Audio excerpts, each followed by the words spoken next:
চাইছেন যে আমি খেলার মাঠে আমরা দিদিমণি খেলার মাঠে আমরা খেলবো, আমরা আর ক্লাস করবো। আপনি ওদিকে খেলার মাঠেও নিয়ে যাবেন, আবার অঙ্কও শেখাবেন, কিভাবে?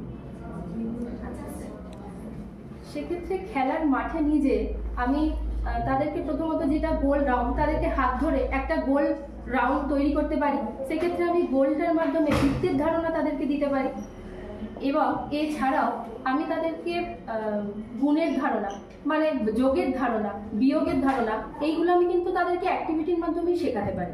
হয়তো চারজনকে আমি একটা দিকে দাঁড় করালাম, আরও একটা দিকে চারজন ছিল, তোমরা চারজন এই দিকে চলে এসো, তাহলে কতজন হলো?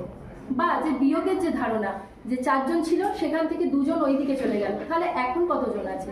এই যে ধারণাগুলো, জ্যামিতির কোনো ধারণা কি দিতে পারবেন? অবশ্যই স্যার। কিভাবে দেবেন? ওই যেটা আমি তাদেরকে বৃত্তের ধারণা যেভাবে দিলাম, সেভাবেই আমি আয়তক্ষেত্র, বর্গক্ষেত্র বা ত্রিভুজ এইভাবে আমি ধারণা দিতে পারি।